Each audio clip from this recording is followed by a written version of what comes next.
I uploaded a video. I think it was the second video I uploaded, and it was like a famous Dex type beat. I think so far I've made like $15 off of that beat, and it just like didn't get anywhere. But I have like a Daniel Caesar type beat that's doing like over 600,000 views and like over $10,000. Peace, what's going down? It's DJ Payne 1 for BeatStars.com. Meeting this man for the first time, and I want to thank him for joining us and sharing his wisdom and his experiences. Jay Grooves, what's going down? What's up, man? Pleased to be here. Yo, thanks for the opportunity. So first things first, how long have you been making beats? Shit, I've been making beats since I was 17, so I'm 23 now, so 6 years. I started in high school. When did you first join BeatStars? Man, so super recent. So I joined, I believe, like in April, which is like 9 months ago.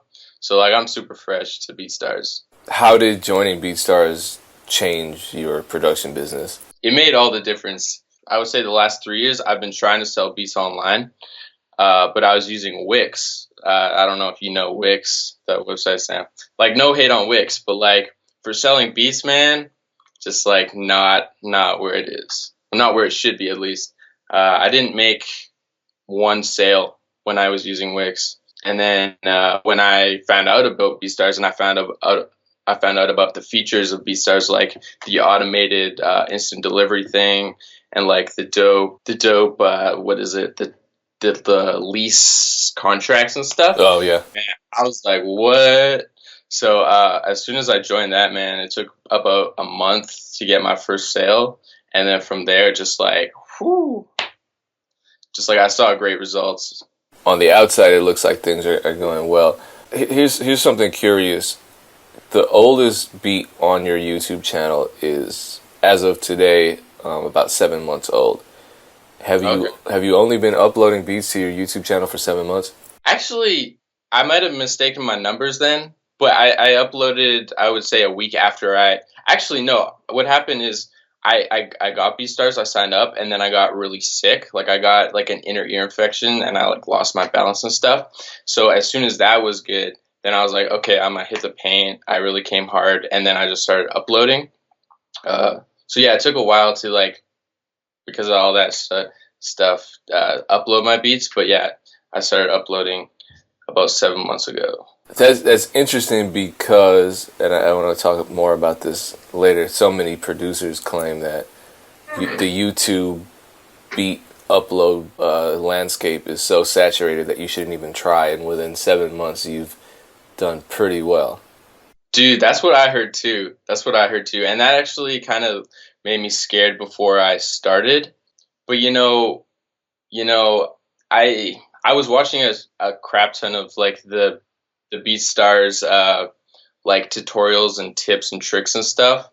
And from that and also personal experience, I kind of found a thing that I think works really well, and that is targeting an audience that isn't that saturated, right? So I went into the kind of like the R&B stuff, and I noticed that there's a lot less producers doing that R&B stuff than, let's say, like Drake type beats and stuff like that. Like I uploaded a video. I think it was the second video I uploaded, and it was like a famous Dex type beat. And I think so far I've made like $15 off of that beat, and it just like didn't get anywhere. But I have like a Daniel Caesar type beat that's doing like over 600,000 views and like over $10,000. Yeah, I want to talk about that one. That's Cafe in Paris, right? Yeah. And it's at over 500,000 views. It's ranking number 2 on the Daniel Caesar type beat keyword. Did you just get lucky with that keyword, or did you really research keyword competition and tag that video accordingly? You know what? I did a little bit of keyword research, but I kind of cheated a little bit. I kind of went to the other people that were doing that type of stuff, and I kind of like looked at what keywords they were using, and I kind of like used that formula in my stuff. So I guess it worked. What tools do you use for YouTube keywording? I don't use any tools. How did you find out what other people were using then? I don't know if we're talking about the same type of keywording. I'm talking about like putting in the comments like the keywords and like tags and stuff, right? Okay, so explain that strategy, keywords in the comments. So I have found that keywords in the comments help a lot. Like, because when you search up a video, the keywords in the comments do result a little bit, and then tags obviously result. So what I do is I don't know if you see it that often, but like when people post type beats, they'll have like the regular stuff, like where you go and find their stuff, and then below that they'll have like a bunch of like words. You're talking about in the as a pinned comment or the description or both? Yeah, the description. Because some Yeah, people will do it in the comments. Some producers will pin a comment because that's one of the best practices as recommended by some keyword research companies. And in the pinned comment, in addition to, as you said, a link to the beat, they'll also repost the keywords. And I don't know because the YouTube algorithm is a big mystery to a lot of us, but yeah. sometimes sometimes people do that, and apparently it works. Yeah, and that's something I still like really want to get into, and it's something that I haven't gotten into a lot because I've been like really focusing on the music. But I was talking to Mike a little bit, and he was like giving me some tips about all that stuff. So yeah, I guess I just yeah, yeah. So when I search Daniel Caesar type beat on YouTube, a bunch of your videos come up, and they're top results. So did the success of your very first Daniel Caesar type beat lead you to continue making similar sounding beats and uploading them and using that same keyword consistently? Yeah, I would definitely say that. I think my sound and what I like to make kind of correlates with like Daniel Caesar and what he's doing. The reason I like Daniel Caesar is because he's big enough as an artist that people want to sound like him and want to be like him, but he's not so big that people are always doing type beats like about him, you know? And the fact that I do R&B and I play guitar and stuff, I just think that I would send those beats to Daniel Caesar, so that's kind of why I do that. So back to your YouTube strategy, it's interesting to me, you've been uploading, I think, about one beat per week. How did you Yeah. decide on that frequency?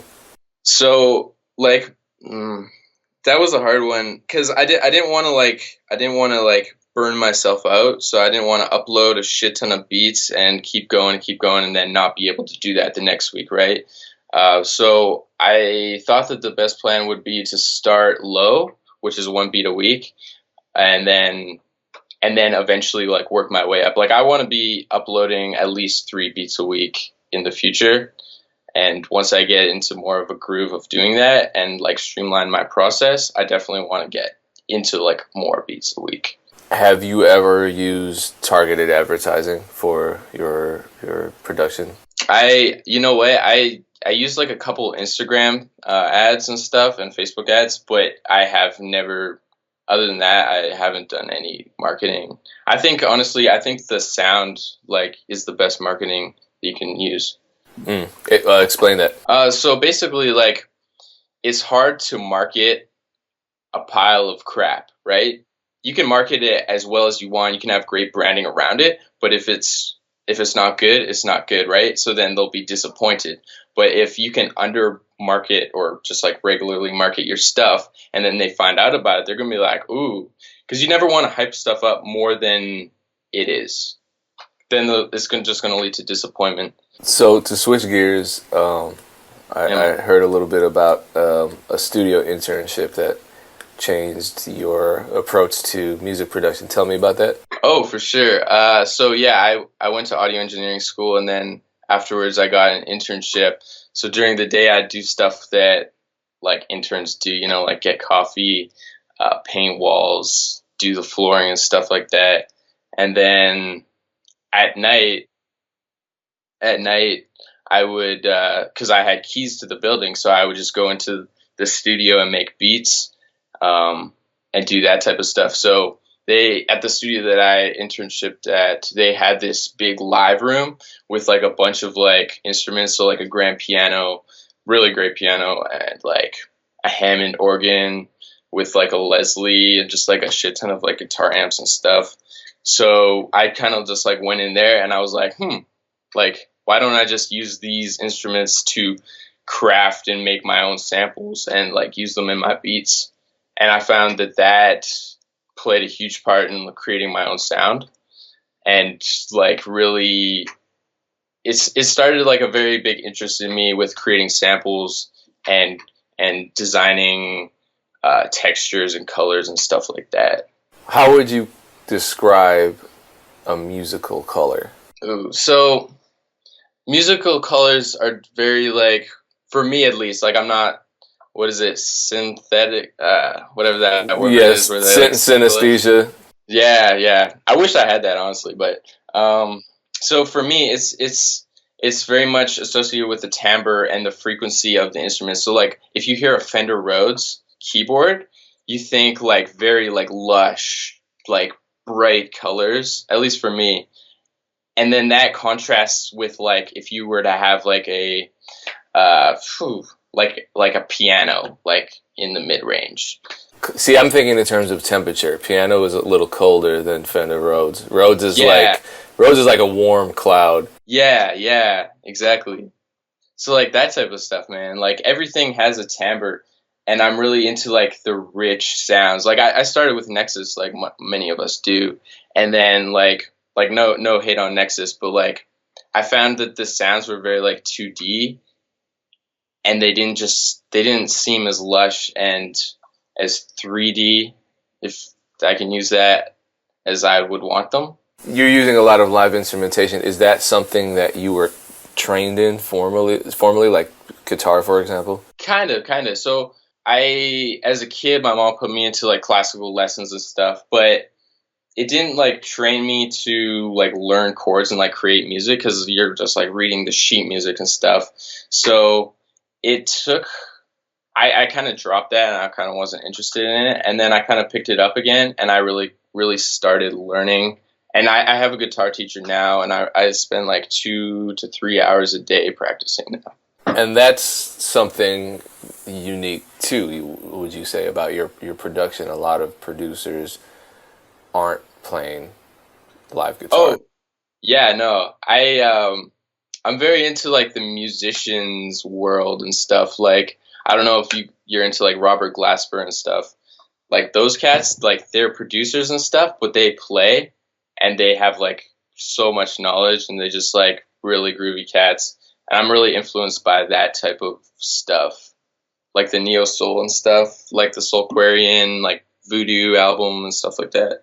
In addition to producers complaining that the production landscape is saturated, there's also this perception out there, which I think is ironic, that blending in, making Drake type beats, making, Little Baby type beats is the only way to get noticed, because those are the keywords that so many people are searching. Right. You're doing the opposite of that. I don't actually, like, I do sometimes, but I don't listen to a lot of top 40 stuff. My world is kind of like in a different world. So like I would say if you're only listening to like Drake and stuff, you're going to want to make Drake type beats. It's just like how it is, because you hear it and then that's what's going to come out. So I've like totally opened my sound palette to listen to everything from like jazz, funk, like from every genre. I mean, from a marketing standpoint, I don't know how much you're paying attention to other producers out there, that are finding success in the online landscape. I mean, are you noticing that other successful producers are following a similar model of finding a niche and really focusing on a style that's not necessarily the most saturated or sought after by the average, I guess, production customer? Yeah, that's a hard one. I do search type beats and stuff. Like I definitely listen to Cash Money AP a lot. I kind of study and see what they're doing. I don't know, man. That's a hard one. I try not to focus on that so much.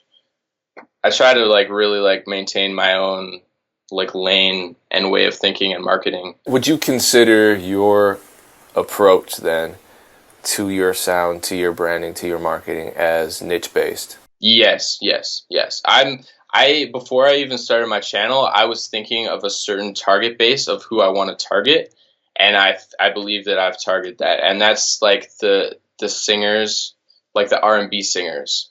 That's definitely who I wanted to target. And that's based on the kind of music that you enjoy making. Yes, that's based on the kind of music I enjoy making and listening to. It's just like I really like music with soul. I just like music with soul. Because I think it's interesting. You're pretty musical, and you have some formal training. Another conversation that comes up is the whole type beats conversation, which is oftentimes a conversation that paints producers as less creative for labeling their beats as type beats, because the perception is that a producer is chasing a style or copying an existing sound. What do you say to that point? I think there's a difference between copying sounds and labeling your beats as type beats. I think that type beats are totally fine. Like, type beats is just a way to market your beats. So, like, think about this. If you were making beats and you could get any major placement, you would make a pack of beats for Drake and then send them to Drake, right? So that's how I think about it. I'm like, man, who would I send this beat to? I'd send this to Drake.